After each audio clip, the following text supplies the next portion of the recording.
I really hope y'all are ready for a funny story. No, not the story I'm reading today, but what just happened. So, Miss Foster was very diligent, and I was online directly at 12:30, ready to read and record.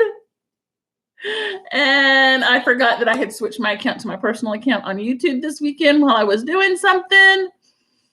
And I live recorded there and streamed it there. And then it said, wait, you don't have a streaming account. And I went, oh no, I'm in my personal one and not my Awtrey CLC one. So let me redo the whole read that I just did. So it's not too bad. It takes about 23, 25 minutes, something like that. So I wanted to show you first. I know that my clothing has been doing, I've been doing, that it's related to the book. This week it's not going to be, because this week is National Library Week. So my shirts this week will all have to do something with the library or books or being a librarian, which I absolutely love. But I do miss you all very, very much. I miss talking to y'all about books, and I miss the 100+ kids every morning in the CLC playing games and printing and doing research and checking in and out books and asking for recommendations and asking for, Miss Foster, I don't know how to do this. Can you help me do it real quick? I'm missing that. So today's shirt is one of my favorites. I bought it about a year or two ago, and it says, that's what I do. I read books and I know things. Sometimes the things Miss Foster knows are things other people really don't care about. So we're going to leave it at that. Today, I'm reading to you one of my favorite authors. She wrote the False Prince series. She wrote A Night Divided. She wrote Resistance. This book, even though Resistance and A Night Divided was during a different time period, it's still historical fiction during war. So she's kind of grouped them together. This one we do not have in the CLC at this time, but we have it on Sora. So I'm going to be ordering it next year, but you can go on and read it now on Sora.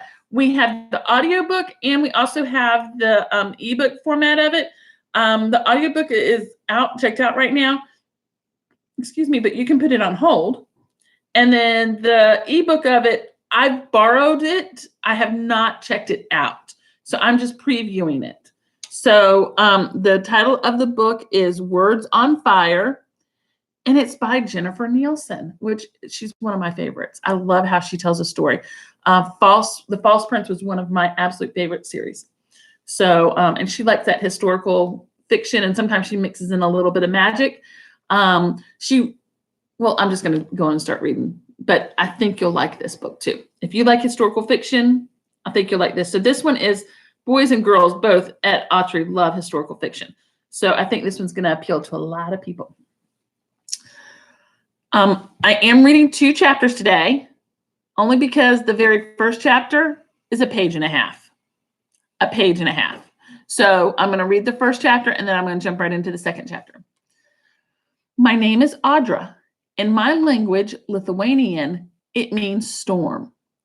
But my language had become illegal. If the soldiers we passed on the roads heard us speaking it, we could be whipped on the spot or arrested, or in some cases, we might disappear. That happens sometimes.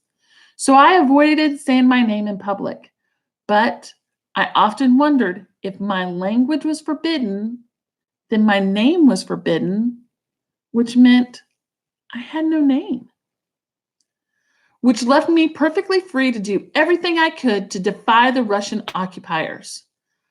I redoubled my grip on the sack slung over my shoulder, braced myself against the wind coming at me, and continued down the path. I'd come this far.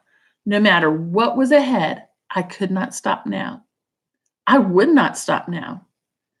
Too many lives depended on me, starting with those of my parents. That's the end of chapter 1. I'm going to keep reading. June 1893. My father was made of magic. Not real magic, of course. I knew magic wasn't real, but if it ever might have been, then it was inside my father's quick hands and lively voice.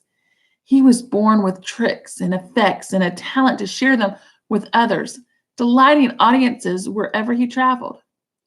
How I wished I could be more like him, bold and adventurous, always ready with a joke or a story. Instead, I was the girl who ducked into the shadows when we had visitors, the girl who watched life from afar but rarely participated, the girl who wanted to be more than she was but knew such a thing would be the kind of magic even my father couldn't achieve. Mama's magic was different. Since Papa's work often took him away, she found ways to fill our home with the smells of fried sweet bread, with the music she sang as we worked the garden, and with the tender goodnight kiss on my cheek. Those times were special, but nothing replaced the moments when we were all together. I loved to sit at Papa's feet by the fire, watching him prepare for his shows, letting him test his tricks on me to see if I could guess the secrets. But now I could, of course. I'd seen every trick 100 times and could do many of them myself, but never in public, never like him. You can be like him in other ways, Mama often said on the nights Papa was gone. Be happy like him. Be smart like him. But do not travel like him. That is not for you. I had no wish for that either. Lithuania was a dangerous place to live. My parents had often explained that as their reason for keeping me on our little farm.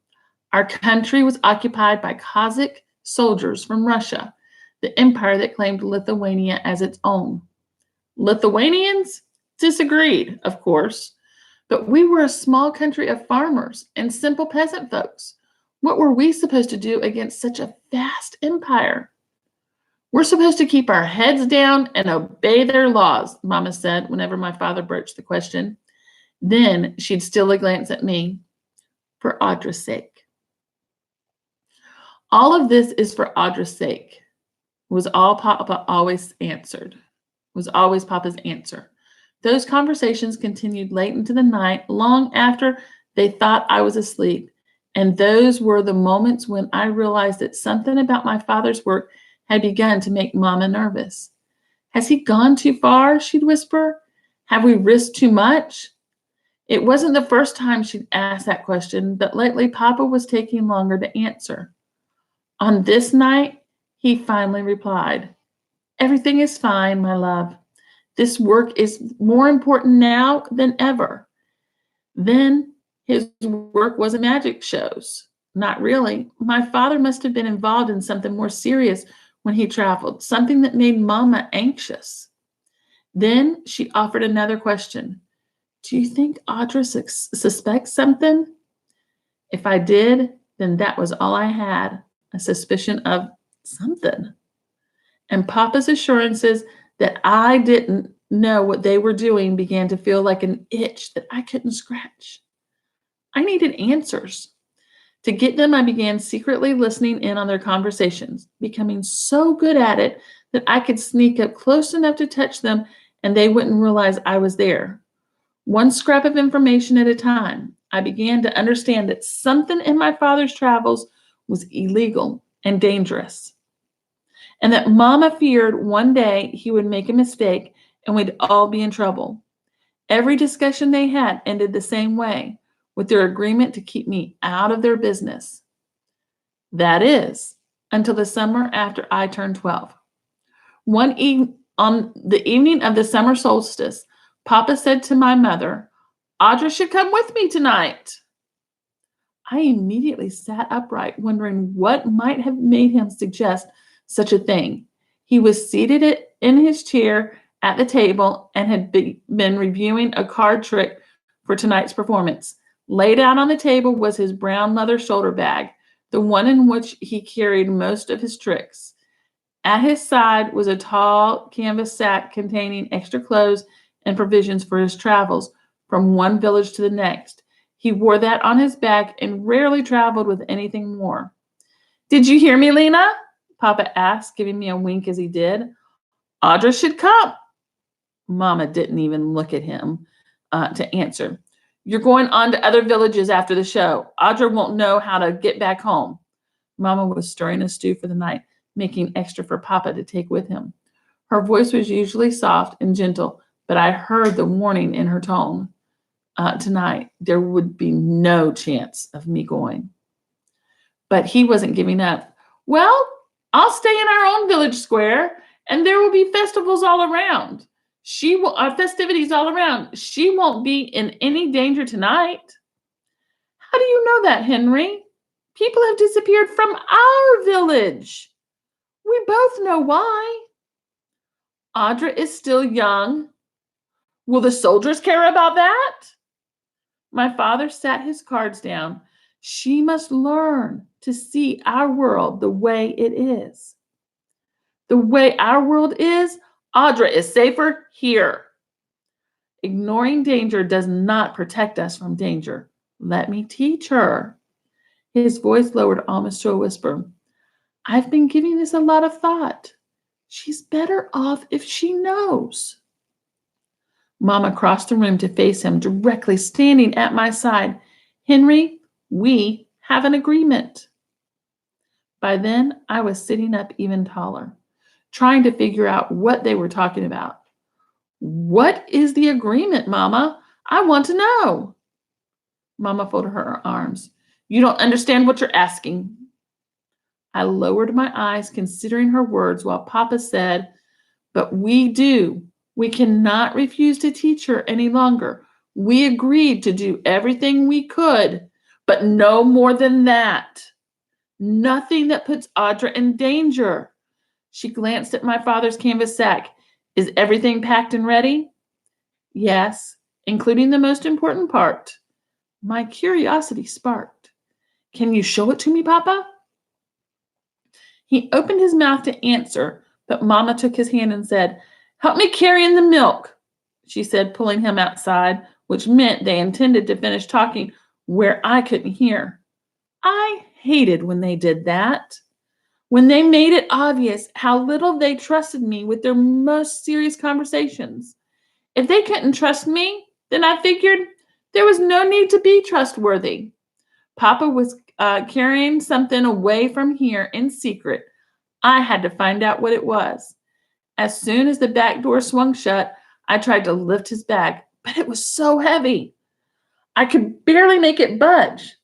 I unbuttoned the top and wondered why. Nothing I saw should have made it so heavy. There were only clothes and blankets and a few tin pans for cooking. What was beneath all of it? Ooh, sorry. I started to dig deeper into the bag, but everything was stuffed in tight, making it difficult to maneuver around. I wanted to get to the bottom of the bag, but my parents' voices were getting louder and coming closer. I had just buttoned up the top when Mama walked into the house, picked up her spoon, and began stirring the pot of stew again. After a long sigh, she said, I suppose the midsummer festivities only come once a year. If I go too, then Audra and I can return home together.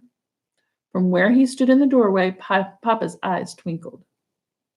They often did. It was one of the ways I knew magic was inside him. I wanted my eyes to sparkle just as bright. And Mama tried her best to smile, though all I saw in her eyes was worry. A glimmer of sadness I noticed more and more often, especially when Papa was away for his shows. And last winter, he'd been gone quite a bit, though he'd left his bag of magic tricks behind. On those trips, she did more than worry. Sometimes I heard her cry in the nights, long after she thought I was asleep. Rubbing his hands together, Papa returned to the table and faced me. Even with your mother there, you must follow our rules. My heart leapt with excitement. Whatever the rules, whatever the conditions, I intended to agree to them all. Anything so I could go. I know the rules, I said. Avoid the Cossacks. There's one policeman in particular you must avoid. His name is Officer Rusov, and he's new to this district. He must have something to prove to his superiors, for he is strict with the law, all laws. And we speak Lithuanian here at home, but out there tonight, it must be Russian. Even if you believe you're surrounded by friends, Rusov has spies, informants. I never caused trouble, Papa. You know that. I wasn't a rock thrown into a pond. I was a leaf that fluttered onto the water where even the breeze wouldn't notice me. And if anyone asks about school, tell them you're not interested. I wasn't interested. I had enough to do to help around the farm. School could not offer me anything better than the life I already had. Also, if you should get lost, I can find my way home, Papa. I wasn't allowed in the village, but in the daytime, after I'd finished my chores, I'd sometimes wander the forest behind our home and knew all the trails well. My parents didn't know that, not even my father. Mama began stirring the stew again. If you want to go, then finish your chores. I immediately grabbed a basket to gather the eggs and went outside, lingering in the doorway long enough to hear Mama whisper to Papa, I think we're being watched. I passed a package to a woman in the market last week and felt a shiver run down my spine. The door closed behind me, but I froze in place there, unable to fully understand what I had just heard. Mama was not a bystander in my father's work. She was part of it. When she spoke to Papa of the risks and dangers, she was talking about her own safety too. And now they were speaking of sharing their secrets with me. I had spent months trying to find out for myself, but suddenly I didn't want to know. I wish I hadn't even overheard my mother just now. But I had, which would change everything about attending the midsummer festivities tonight. I needed to tell them that I knew more than they realized. Then at least we could talk openly.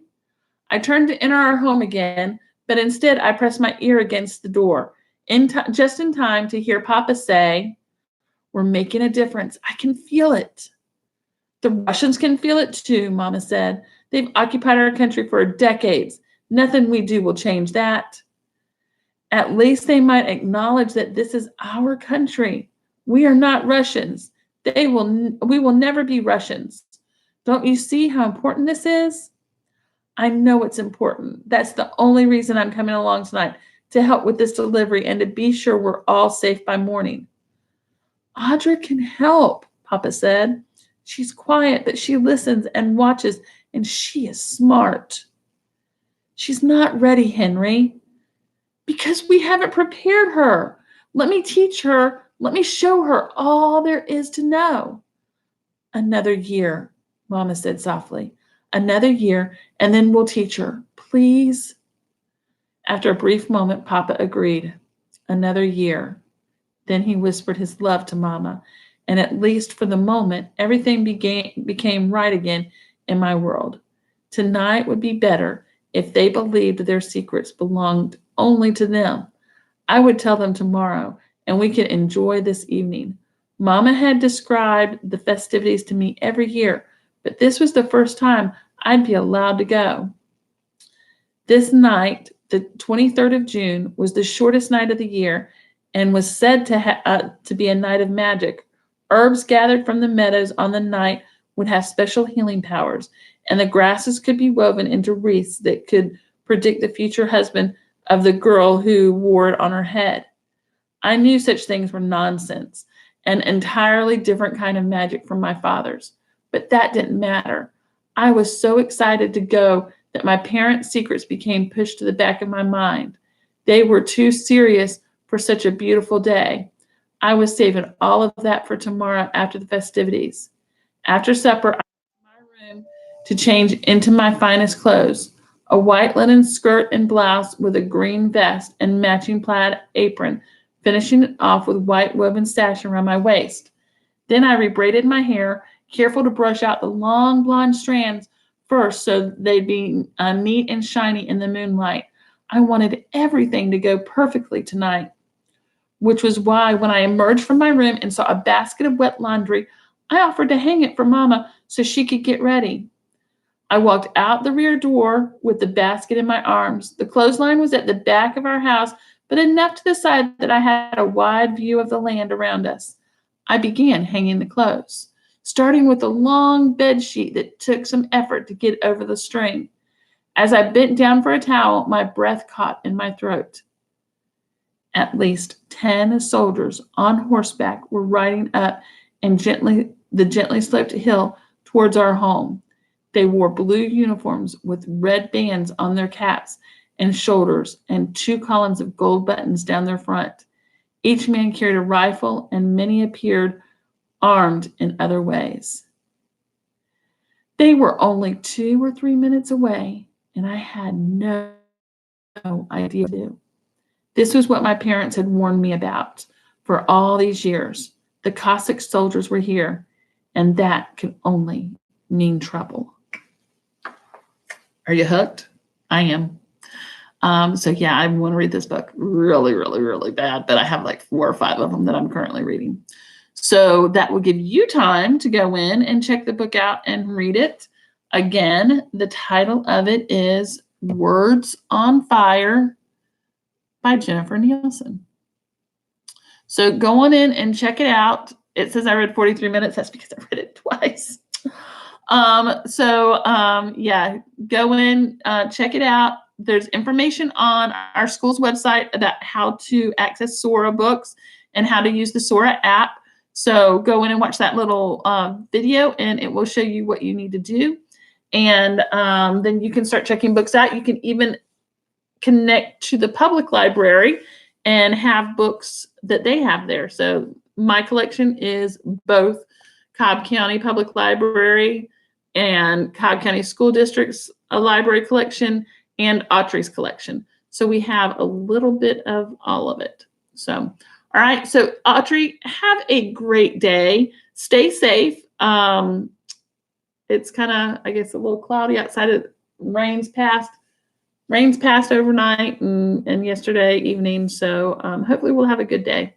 So go out and do something fun today if you can, but remain social distancing and read a book and log those books. I'd love to hear what you think about the books that you're reading. So go in and log those books. Have a great day, Awtrey.